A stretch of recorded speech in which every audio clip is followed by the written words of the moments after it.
My team, which is mostly but not entirely female, and has a really strong feeling that senior women are among the most vulnerable and underserved population. Of the homeless women that we see, many of them have had very long periods of homelessness. Someone who's gotten to this point where they're homeless or at risk of being homeless at such a later stage in life, there's so many things that lead up to where they are or are keeping them where they are. For the past 5 years or so, my company has had an office down in the financial district in San Francisco.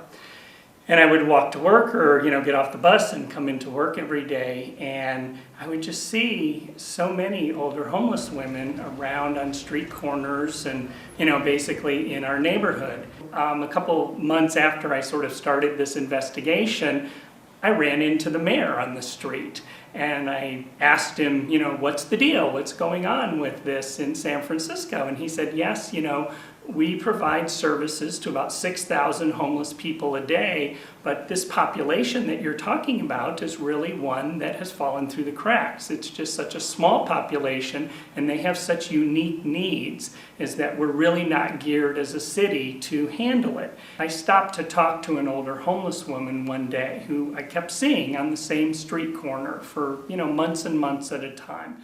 And she told me about her life, and over time, I would keep seeing her and we'd keep sort of having these meetings, if you will.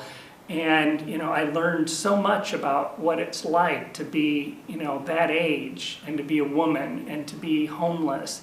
They're at the survival level, being on the street every day. They're worried about being mugged. They're worried about being raped. They're worrying about, the fundamentals of life. And when you're worried about the fundamentals, the idea of getting from there to being housed is such an incredibly, big gulf that it's almost impossible for them to navigate that on their own. When I first came in to VeraMax, I was a person who was not sleeping all night long.